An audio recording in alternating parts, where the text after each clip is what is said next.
الحمد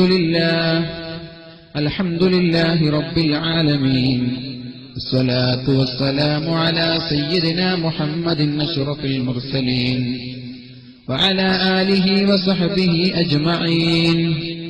رب اشرح لي صدري ويسر لي أمري واحلل عقدة من لساني يفقه قولي. فإن خير الحديث كتاب الله وخير الهدي هدي محمد صلى الله عليه وسلم وشر الأمور محدثاتها وكل محدثة بدعة وكل بدعة ضلالة وكل ضلالة في النار. أعوذ بالله من الشيطان الرجيم. بسم الله الرحمن الرحيم. إنما التوبة على الله للذين يعملون السوء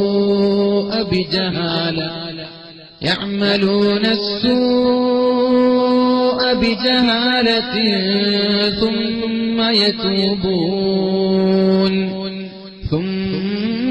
يتوبون من قريب فأولئك يتوب الله عليهم وكان الله عليما حكيما. وليست التوبة للذين يعملون السيئات حتى إذا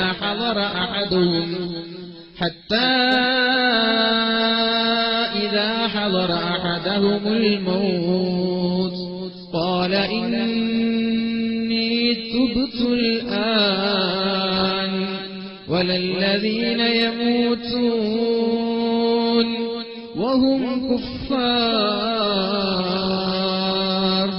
أولئك أعتدنا لهم عذابا أليما. صدق الله العلي العظيم. जिंदगी इंसान की मानिंद मुर्गे खुशनवा, शाख पर बैठा कोई दम चहचहाया उड़ गया. आह क्या ये रियाज़े दहर में हम क्या गया. जिंदगी की शाख से झूठे किलो मर जा गए. നമ്മുടെ വേദിയുടെ അനുഗ്രഹ സാന്നിധ്യം കൊണ്ട് നമ്മെ അനുഗ്രഹിച്ചുകൊണ്ടിരിക്കുന്ന മഹാന്മാരായ നേതാക്കൾ, പ്രത്യേകിച്ച് നമ്മുടെ ഖത്തീബ് ഉസ്താദ് ഹനീഫ് മുസ്ലിയാർ, ഇസ്മായിൽ ഹാജി, എന്റെ പ്രിയപ്പെട്ട സുഹൃത്ത് അന്തു പള്ളങ്കോട്, അതേപോലെ അഷ്റഫ് യാക്കൂത്ത്, അതേപോലെ ഇവിടെ സ്വാഗത ഭാഷണം നടത്തിയ ഖലീൽ അർഷദി ഉസ്താദ് അവർകൾ, എല്ലാത്തിലുമുപരി നമ്മുടെ അധ്യക്ഷൻ, നമ്മൾക്കൊക്കെ സുപരിചിതനായ ബഹുനിരായ അബ്ദുൽ അസീസ് ബുഷ്റ സാഹിബ് അവർകൾ, മുസ്തഫ ഹാജി എൻ അബ്ദുൽ ഖാദർ മുസ്ലിയാർ, അതേപോലെ എന്റെ പ്രിയപ്പെട്ട സുഹൃത്തും എന്റെ എല്ലാം സ്നേഹമായ പ്രിയപ്പെട്ട ഹനീഫ് ഉദവി, അതേപോലെ നമ്മുടെ വേദിയിൽ ഉപവിഷ്ടരായിട്ടുള്ള ഹനീഫ് ഉദവിയുടെ പിതാവുണ്ടെന്ന് ബഹുമാനപ്പെട്ട ഹാഷിം ധാരമി ഉസ്താദ്, എനിക്ക് പേരറിയുന്ന അറിയാത്ത ഒരുപാട് ആളുകളുണ്ട്.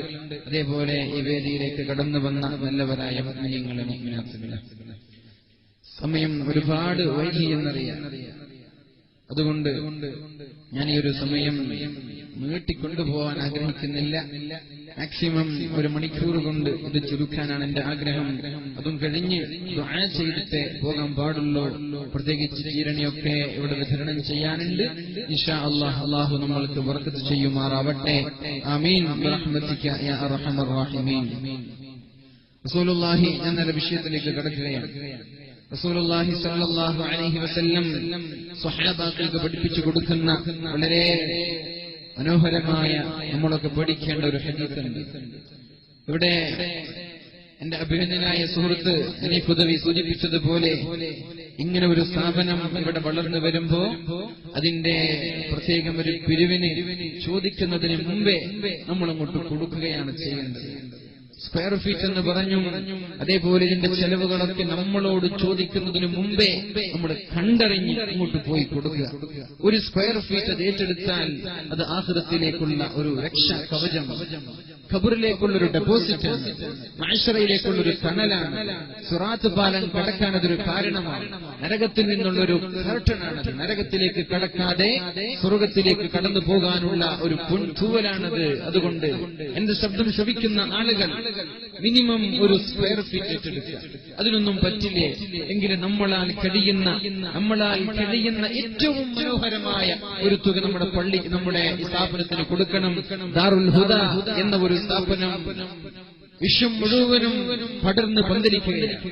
അതിന്റെ കീർത്തി ആകാശമൊക്കെ വളർന്നുകൊണ്ടിരിക്കുകയാണ്. അതേ ഒരു ദാറുൽ ഹുദയിൽ നിന്ന് ഉരുത്തിരിഞ്ഞു വരുന്ന നൂറുൽ ഹുദ, അതും അതേപോലെ ഏറ്റവും ഖ്യാതിയുള്ള പ്രശസ്തിയുള്ള ഒരു സ്ഥാപനമാക്കി അല്ലാഹു മാറ്റുമാറാവട്ടെ.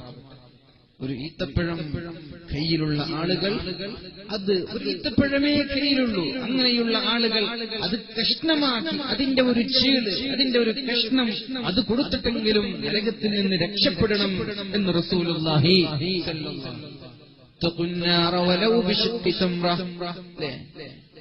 നരകത്തിനെ രക്ഷപ്പെടാൻ നിങ്ങൾ ചെയ്യേണ്ടത്, നിങ്ങളുടെ കയ്യിലുള്ള ഒരു ഈത്തപ്പഴമാണെങ്കിൽ അതിലൊരു കഷ്ണം മറ്റൊരാൾക്ക് നിങ്ങൾ സ്വതക്ക നൽകി നിങ്ങൾ നരകത്തിൽ നിന്ന് രക്ഷപ്പെടണം. അതേപോലെ ഇവിടെ കൊടുക്കുന്നത് നാളെ നരകത്തിലെ നിന്ന് രക്ഷപ്പെടാനുള്ള ഒരു വഴിയാണ്. അല്ലാഹു നമ്മളെയൊക്കെ നരകത്തിൽ നിന്ന് രക്ഷപ്പെടുത്തുമാറാവട്ടെ. ഇവിടെ സംഭാവന ചെയ്ത ഒരുപാട് ആളുകളുണ്ട്. അല്ലാഹു അവർക്കൊക്കെ അർഹമായ പ്രതിഫലം നൽകുമാറാവട്ടെ. ആമീൻ ബിറഹ്മതിക യാ അർഹമർ റഹീമീൻ. റസൂലുള്ളാഹി സ്വല്ലല്ലാഹു അലൈഹി വസല്ലം നമ്മോട് പഠിപ്പിക്കുകയാണ്, എല്ലാ ദിവസവും ഭൂമി അല്ലാഹുവിനോട് ചെന്ന് പറയുന്നുണ്ട്, അല്ലാഹുവേ,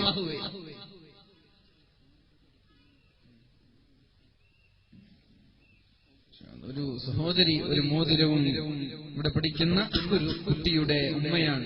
അതേപോലെ വേറൊരു സഹോദരൻ 1000 രൂപയും സംഭാവന ചെയ്തിട്ടുണ്ട്. അല്ലാഹു അവർക്ക് അർഹമായ പ്രതിഫലം നൽകുമാറാവട്ടെ. ഇത് കാരണം അല്ലാഹു അവരുടെ ഖബർ ജീവിതം നാളെ മരിച്ചു പോകുമ്പോ ഖബർ ജീവിതം അല്ലാഹു സ്വർഗീയമാക്കി കൊടുക്കുമാറാവട്ടെ. നരകത്തിലേക്ക് കടക്കാതെ, ഒരു നിമിഷം പോലും നരകത്തിലേക്ക് പോവാതെ സ്വർഗത്തിലേക്ക് കടക്കുന്ന മുത്തഖീങ്ങളിൽ അല്ലാഹു ഇവരെയൊക്കെ കൊടുത്തുമാറാവട്ടെ. ഇൻഷാ അല്ലാഹ് അങ്ങനെ കൊടുക്കാൻ ആഗ്രഹമുള്ള ആളുകൾ, ഉമ്മമാർ എന്ത് ചെയ്യണം? നമ്മുടെ ദുആ കഴിയുന്നതിന് മുമ്പ്, നമ്മുടെ ദുആ കഴിയുന്നതിന് മുമ്പ് നിങ്ങളുടെ നല്ല ഉദ്ദേശത്തോടു കൂടി കൊടുക്കണം. അല്ലാഹു സ്വീകരിക്കുമാറാവട്ടെ. ആമീൻ. റസൂലുള്ളാഹി സ്വല്ലല്ലാഹു അലൈഹി വസല്ലം പറയാൻ, എല്ലാ ദിവസവും ഭൂമി അല്ലാഹുവിനോട് പറയുന്നത്, യാ റബ്ബ്, എന്റെ റബ്ബേ, അബ്തലിഉ ഇബ്ന ആദം, ആദമിന്റെ സന്തതിയെ ഞാൻ വിഴുങ്ങിക്കളയട്ടെ, അവരെ ഞാൻ വിഴുങ്ങിക്കളയട്ടെ.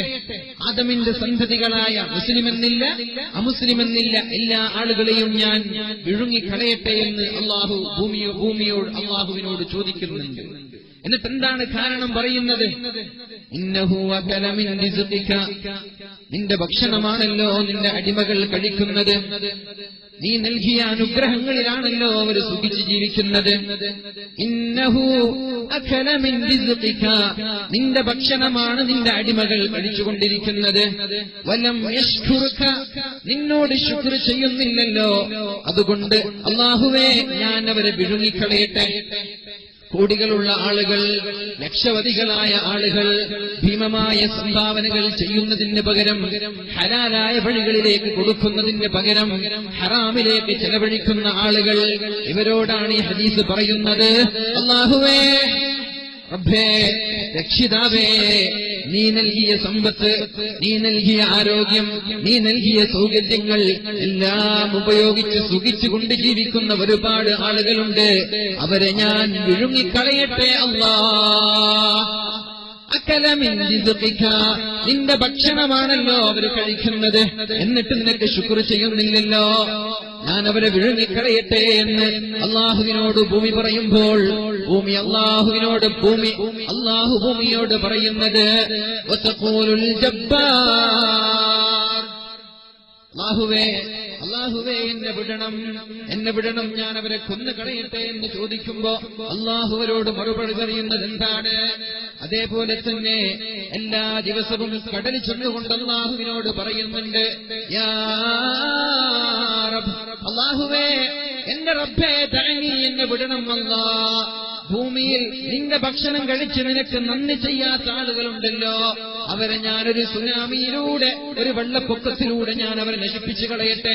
നോക്കണം, നമ്മൾ അല്ലാഹുവിന്റെ സൗകര്യം ഉപയോഗിക്കുന്ന നമ്മൾ, അല്ലാഹു നൽകിയ സമ്പത്തിൽ ജീവിക്കുന്ന നമ്മൾ, അല്ലാഹു നൽകിയ ആരോഗ്യം കൊണ്ട് ജീവിക്കുന്ന നമ്മൾ, അതിന് ശുക്ർ ചെയ്യാതിരിക്കുമ്പോ അല്ലാഹുവിന് മാത്രമല്ല വിഷമം വരുന്നത്, നമ്മളെ പുറത്തു കൊണ്ടുപോകുന്ന ഭൂമിക്ക് പോലും വിഷമം വരികയാണ്, കടലിന് പോലും വിഷമം വരികയാണ്, നമ്മെ കണ്ടുകൊണ്ടിരിക്കുന്ന ആകാശ ലോകങ്ങൾക്ക് വിഷമം വരികയാണ്, പർവ്വതങ്ങൾക്ക് വിഷമം വരികയാണ്. ഇവരെല്ലാവരും അല്ലാഹുവിനോട് പറയുന്നുണ്ട്, യാ റബ്ബ്, അല്ലാഹുവേ ദഅനി, എന്നെ വിടണം, ഞാനവരെ കൊന്നുകളയട്ടെ. ഭൂമി പറയാണ് ഞാനവരെ വിഴുങ്ങിക്കളയട്ടെ. ആകാശം പറയാണ്, അല്ലാഹുവേ ഞാൻ കഷ്ണങ്ങളായി അവരുടെ തലയുടെ മുകളിൽ വീണ് അവരെ ഞാൻ നശിപ്പിക്കട്ടെ. കടല് പറയുകയാണ്, അല്ലാഹുവേ ഒരു സുനാമിയായി, ഒരു വെള്ളപ്പൊക്കമായി, തിരമാലകളായി മണിക്കൂറിൽ 100 സ്പീഡല്ല 200 കിലോമീറ്റർ വേഗതയുള്ള സ്പീഡിൽ സഞ്ചരിക്കുന്ന വലിയ വലിയ സുനാമിയുടെ തിരമാലകളായി ഞാൻ അവരെ നശിപ്പിക്കട്ടെ. അതുപോലെ തന്നെ ആ സമയത്ത് അല്ലാഹു പറയുന്ന മറുപടി, പർവ്വതങ്ങൾ പറയുകയാണ്, അല്ലാഹുവേ ഞാൻ ഇവരെ നശിപ്പിച്ചു കളയട്ടെ എന്ന് പർവ്വതങ്ങളും ചോദിക്കുമ്പോ അല്ലാഹു പറയുകയാണ്, എന്നെയും എന്റെ അടിമകളെയും നിങ്ങൾ വിടണം, എന്റെ അടിമയുടെ കാര്യം നിങ്ങൾ ശ്രദ്ധിക്കേണ്ട.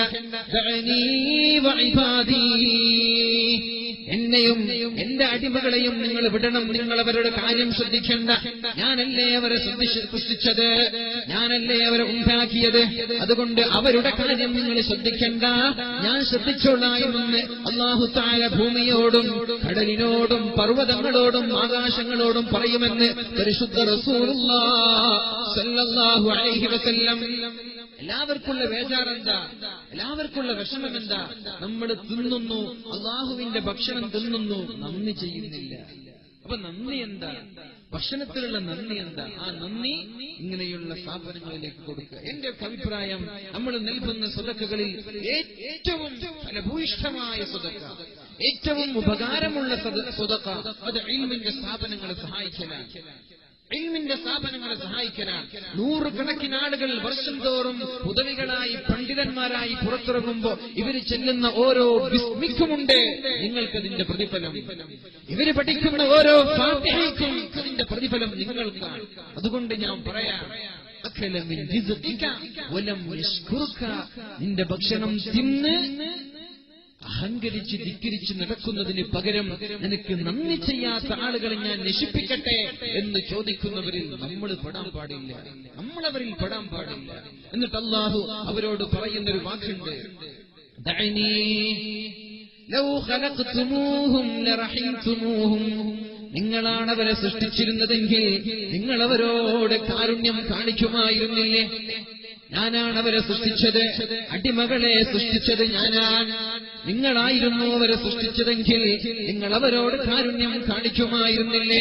അതുകൊണ്ട് എന്റെ അടിമകൾ എത്രത്തോളം അക്രമം കാണിച്ചാലും, എത്രത്തോളം അഹങ്കാരം കാണിച്ചാലും, എത്രത്തോളം തോന്നിവാസങ്ങൾ ചെയ്താലും അവരെ കൈവിടിയാൻ ഞാൻ തയ്യാറല്ല, അവരെ ഉപേക്ഷിക്കാൻ ഞാൻ തയ്യാറല്ല, അവരെ വലിച്ചെറിയാൻ ഞാൻ തയ്യാറല്ല. ഏതെങ്കിലും ഒരു ദിവസം എന്റെ വാദമിന്റെ അടുത്തേക്ക് കടന്നു വന്ന്, അല്ലാഹുവേ എനിക്ക് പുറത്തു തരണേ അല്ലാഹ്, നിന്റെ മാർഗത്തിൽ എന്റെ സമ്പത്ത് ചെലവഴിക്കാൻ ഞാൻ തയ്യാറാണ് റബ്ബേ എന്ന് പറഞ്ഞുകൊണ്ട് എന്റെ അടിമ എന്തെങ്കിലും എന്റെ കവാടത്തിലേക്ക് കടന്നു വരാൻ സാധ്യതയുണ്ട്. അതുകൊണ്ട് ഞാൻ അവരെ കൈവടിയുന്നില്ല. അവരെങ്ങാനും എന്റെ അടുത്തേക്ക് വന്ന് ചോദിച്ചാൽ നിങ്ങൾ എന്നോട് ചോദിക്കേ, ഞാൻ നിങ്ങൾക്ക് മറുപടി തരാമെന്ന് പരിശുദ്ധ റസൂലുള്ളാഹി സ്വല്ലല്ലാഹു അലൈഹി വസല്ലം പരിശുദ്ധ ഖുർആനിലൂടെ പഠിപ്പിച്ചു തരികയാണ്. അതുകൊണ്ട് നിങ്ങൾ നിരാശരാവില്ല, നിങ്ങൾ ഒരിക്കലും ഡിസപ്പോയിന്റ് ആയി നിൽക്കല്ല. നിങ്ങൾ അല്ലാഹുവിലേക്ക് മടങ്ങേണ്ട ആളുകളാണ്. എന്റെ ജീവിതം കഴിഞ്ഞു പോയല്ലോ, ഞാൻ ഒന്നും ചെയ്തിട്ടില്ല, ആ ഒരു വിഷമം നിനക്ക് വേണ്ട. നിന്റെ ജീവിതം ഇന്നത്തോടെ മാറേണ്ടതാണ്. ഇന്ന് മുതൽ നമ്മൾക്കൊരു മാറ്റം വരേണ്ടതാണ്. നീ ഇന്ന് മാറാൻ തയ്യാറുണ്ടോ? നിന്നെ സ്വീകരിക്കാൻ പടച്ചിറപ്പ് തയ്യാറാണ്. എന്താണ് നാളേക്ക് വേണ്ടി നമ്മൾ എടുത്തു വെക്കുക? എന്താണ് നാളേക്ക് വേണ്ടി എടുത്തു വെക്കൽ? ഇത് തന്നെ. ഇതിനേക്കാളും വലിയ ഡെപ്പോസിറ്റ് ഉണ്ടോ?